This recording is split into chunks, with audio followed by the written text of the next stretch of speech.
Fala rubro-negra e rubro-negro do meu coração, segunda-feira, 11 de dezembro de 2023, 7 horas da noite, e o Flamengo conseguiu arranjar mais uma carência no elenco para 2024. É mole ou quer mais, né? Como se não fossem poucas, o Tite, que foi contratado inclusive para liderar essa reformulação de elenco, né? Não só para isso, evidentemente, mas principalmente para isso, identificou aí mais uma carência a ser acrescida naquela lista de reforços para 2024, né? A gente sabe que ali na lista as opções são majoritariamente defensivas, mas ele identificou uma ida ao mercado, uma necessidade de ida ao mercado para o sistema ofensivo. E é uma pauta, inclusive, que eu acho interessante até para estendermos para as nossas lives diárias. Assim, eu acho que dá para a gente debruçar bem nessa movimentação do Tite, até para já começar a entender quais desenhos ele pretende para o Flamengo de 2024. Ele deixa várias pontinhas soltas, várias pegadas, e eu acho que dá para a gente explorar isso muito bem nas nossas lives no decorrer da semana, né? Para quem não sabe, para quem não é fiel da S1 Live, quem está tendo um contato aqui comigo a primeira vez, temos lives diárias no nosso canal às 11 horas da manhã. Então hoje, por exemplo, foi com o Mauro César.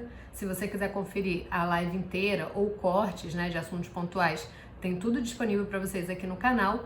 Então acho que também é uma pauta que pode se estender para esses debates aí de 1h30 durante a semana. A segunda pauta, inevitavelmente, também vai gerar debate, porque é de uma oportunidade de mercado para a lateral direita, que para mim é a posição A, B e C de prioridade. A direita e a esquerda são as laterais, né? Quem me conhece sabe, eu bato muito nessa tecla de lateral aí do Flamengo. Então, uma possível aí oportunidade de mercado para o Flamengo, e evidentemente isso vai abrir espaço para debate, porque teremos discordâncias de opiniões. Falaremos sobre Gabriel Barbosa também no Corinthians, porque, gente, enquanto o presidente eleito do Corinthians fizer questão de expressar publicamente a sua admiração pelo Gabriel, até como uma tentativa de seduzi-lo, essa pauta será recorrente nos nossos vídeos, né? Teremos que tratar sobre ela, porque isso aí pode já ser um caminho para, quem sabe, uma proposta oficial do Corinthians que ainda não existe, mas que possa vir a existir. Então, teremos que tratar sobre isso. Ele falou novamente sobre o Gabriel. Falaremos também rapidamente sobre Léo Ortiz, né? Que é um cara que se aproxima cada vez mais do Flamengo, que está quente, a gente já consegue sentir a presença dele aqui no Flamengo, e abriremos um espaço para fazer uma reverência para a torcida do Flamengo, né? Enquanto algumas figuras internas do clube não dão o devido crédito à torcida do Flamengo, nós aqui da S1 Live abrimos espaço sempre que possível para enaltecer essa torcida que, cara, apesar do ano vexatório do time dentro das quatro linhas, se fez presente e colecionou aí mais uma temporada de números históricos e impactantes. Então falaremos sobre isso também. Vocês viram que tem muita coisa legal, que dá para chegar muito junto aqui com a gente, então deixa o like, isso é muito importante para o nosso trabalho. Compartilha aí nos grupos que você tem de WhatsApp, nas redes sociais, para a galera que quer ficar por dentro de Flamengo e não sabe como. Compartilha esse nosso vídeo aqui para que a gente tenha um alcance máximo e a gente possa debater cada vez mais e trazer cada vez mais coisas de Flamengo para vocês, combinado? Vamos, sem mais delongas, vamos pro vídeo aqui, para as pautas, e aí eu vou começar, obviamente, pela que eu acho que mais pode render debate e que eu já disse que eu quero, inclusive, falar melhor sobre elas nas nossas lives aí no decorrer da semana, que é a carência para o setor ofensivo. O Tite identificou e pediu para que fosse acrescido na lista de reforços um ponta-direita. Isso se dá por duas razões. De acordo com o GE, que foi quem deu essa notícia na manhã dessa segunda-feira, né, foi o primeiro a divulgar essa notícia, o Tite não consegue ver o Everton Ribeiro nessa função mais. Ele acha que o Everton Ribeiro ele não vai ter o mesmo desempenho, ele não vai conseguir manter o seu nível e render tão bem aberto pela direita. Ele acredita que o Everton, que o Ribeiro, ele pode ser mais útil ao Flamengo e às suas propostas no meio-campo, sendo ali um concorrente do Arrascaeta, né? Ou o tão sonhado reserva do Arrascaeta, que é uma tecla que a gente bate desde 2019, basicamente, né? Dessa dependência do Arrascaeta que o Flamengo tem, ou não para reserva, claro, para competir diretamente com o Arrascaeta. Ou também essa movimentação existe pelo futuro do Everton Ribeiro. A gente sabe que o futuro dele no Flamengo ainda é incerto, que a renovação ficou travada aí por um tempo, né? Ela não é unanimidade no Flamengo internamente. o departamento financeiro é contrário, o departamento de futebol é a favor da renovação, o Tite gosta do jogador, mas a gente não sabe se isso vai ser possível, se ele vai permanecer, se ele vai sair, se vai ficar por um ano, se mais, enfim, como a gente ainda não sabe sobre o futuro dele, ainda é um grandíssimo ponto de interrogação, pode até ser um movimento também já trabalhando com a possibilidade de saída do jogador, né? E caso ele permaneça, o Tite também já garante ali o ponta direita para que possa utilizá-lo então da forma que ele julga a melhor, que é no meio campo. E aí, por que isso me gera tanta... Por que eu fico tão empolgada? Por que me gera tanta, que eu falo, né, pontas soltas, cenários e debates sobre isso? Porque, primeiro, para entender se vocês concordam com essa movimentação do Ribeiro, se de fato o Ribeiro pode ter um desempenho melhor e um ano melhor atuando no meio do que ali pela direita, e que isso também é uma movimentação de como o Tite planeja o seu time, né? Se ele pode manter o mesmo esquema dessa reta final de 2023, que aí é um esquema que favorece o Pedro, desfavorece o Gabriel Barbosa, por exemplo, que está na mira de outros clubes. Então, assim, dá pra gente entender quais jogadores podem ser mais utilizados, menos utilizados, quais serão favorecidos, quais menos favorecidos, porque é uma posição aí, quando ele mexe nisso, né, a gente tem que lembrar que ele fala do meio, mas a gente tem da ponta direita, do meio, mas a gente tem a volta do Matheus Gonçalves, tem o De La Cruz chegando. Então, eu acho que é uma coisa que dá pra abordar bem. Mas a notícia para esse vídeo é essa: o Tite entende que o Flamengo tem carência na ponta direita também e é provável que a diretoria vá aí no mercado, se debruce no mercado atrás de cumprir, né, de suprir essa falta aí, porque a gente acaba tendo o mesmo problema da lateral esquerda. Se o Everton Ribeiro ou deixar o Flamengo ou for utilizado no meio, a gente só tem o Luiz Araújo de jogador ofício, né, de ofício, ponta direita de ofício.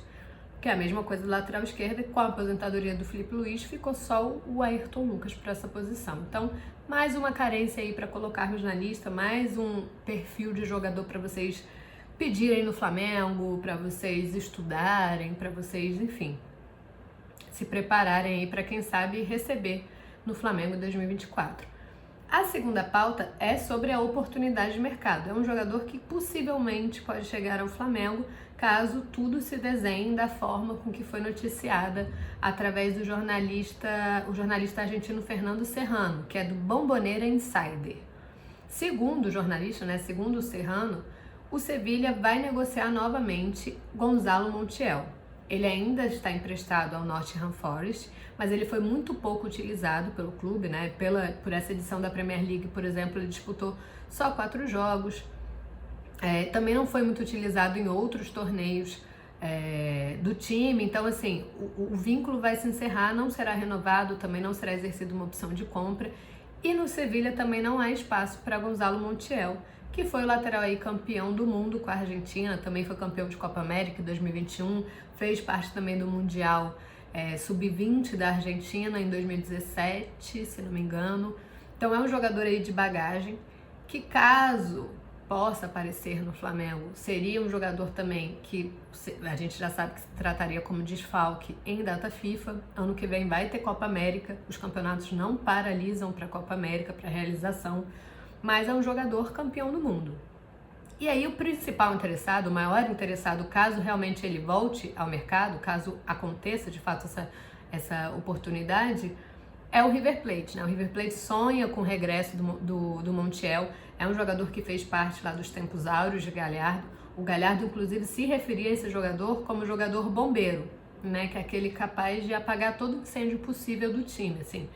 Que, cara, no bom português, no português rubro-negro e carioca, coringa. É o verdadeiro coringa, era o coringa do Galhardo, né? Aquele jogador que vai se destacar pela versatilidade. Ele consegue oferecer um leque aí de possibilidades para o treinador.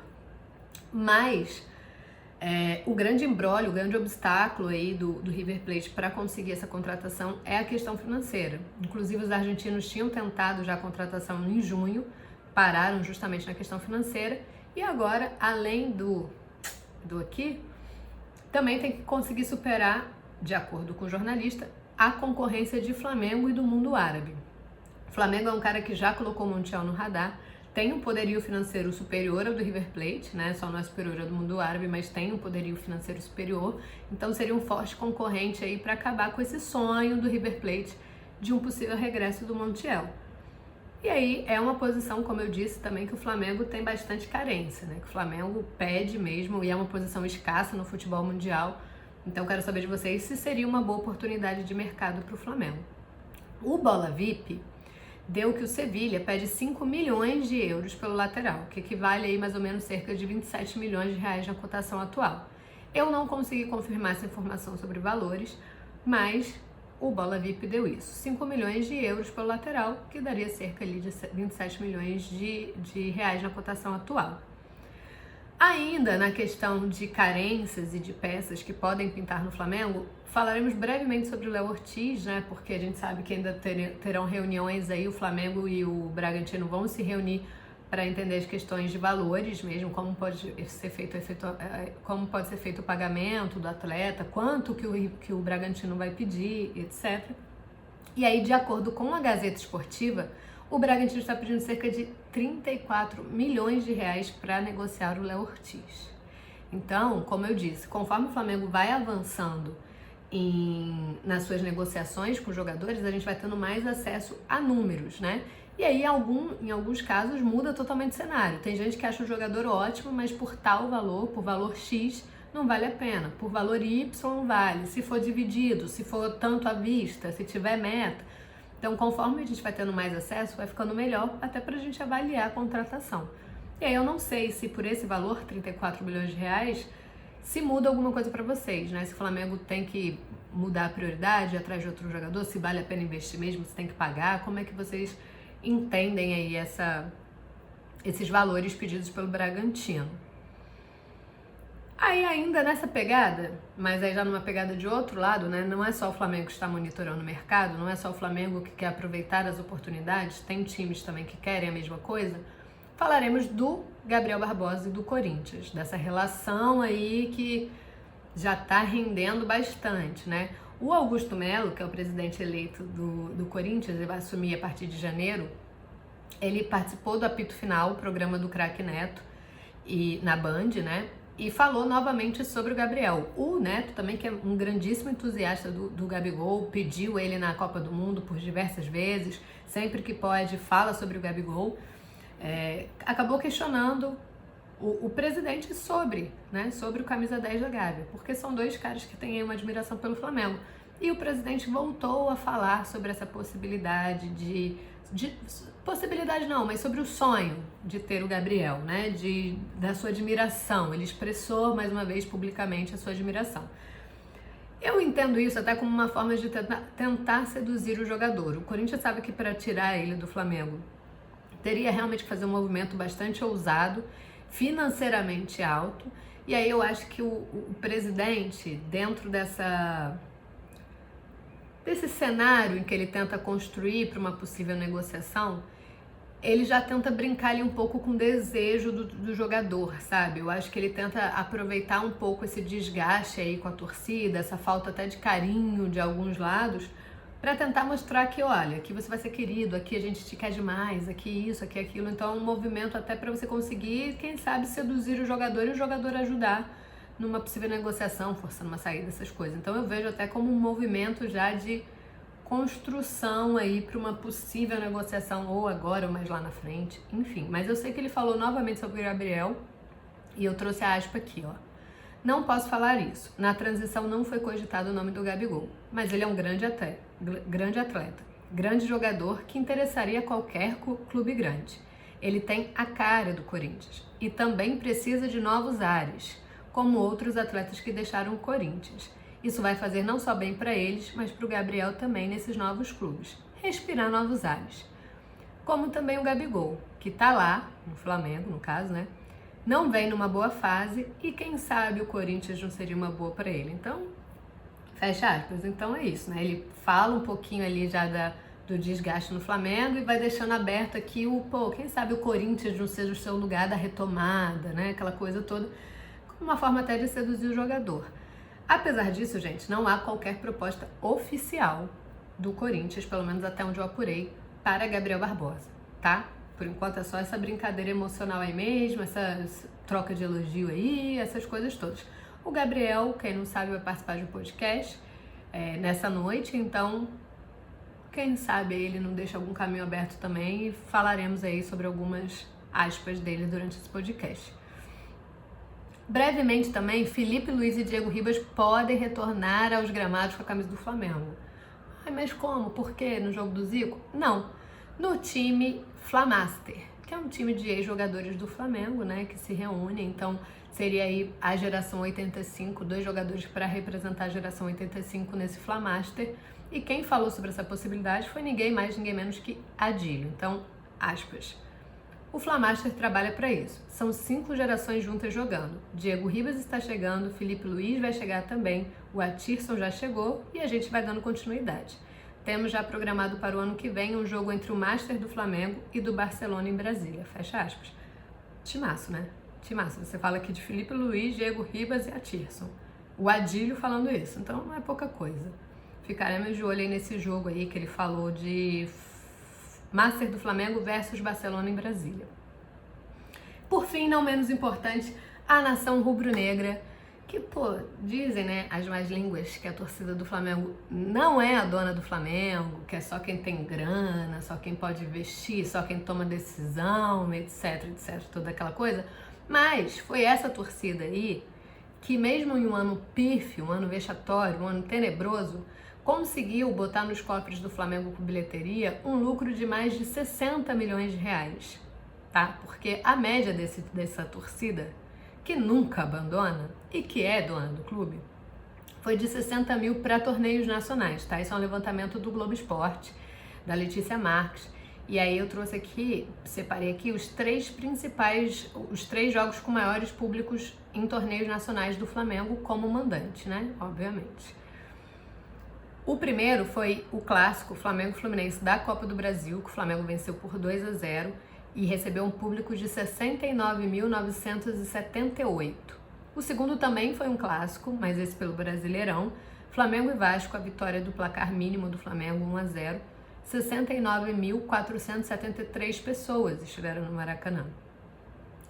O terceiro foi Flamengo e São Paulo, Copa do Brasil, a final, né, que o Flamengo perdeu por 1-0 para o São Paulo, 67.350 pessoas. Essa foi aquele dos valores exorbitantes, assim, escandalosos, que geraram vários protestos, enfim, no decorrer da temporada.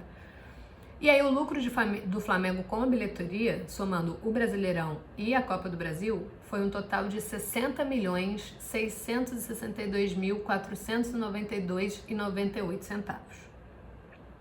Esse foi o lucro dessa torcida em um ano vexatório do Flamengo, né? Um ano que o Flamengo não conquistou nada, não deu uma razão para o seu torcedor ser feliz, para o seu torcedor sorrir, mas essa torcida, assim como vocês aqui da sua live, merecem todas as reverências possíveis. É um time que vive aí colecionando recordes, uma torcida que vive colecionando recordes e que é mais do que o nosso dever aqui exaltá-la sempre que possível.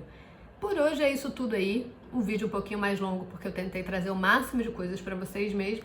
E o que ficou faltando ou o que vier de novo é amanhã, 7 horas da manhã, pontualmente, com o meu parceiraço Jonas Stelman, né, meu atacante aí, que também manda muito bem nos vídeos informativos, 7 horas da manhã. E às 11, como eu disse no início do vídeo, tem lives diárias.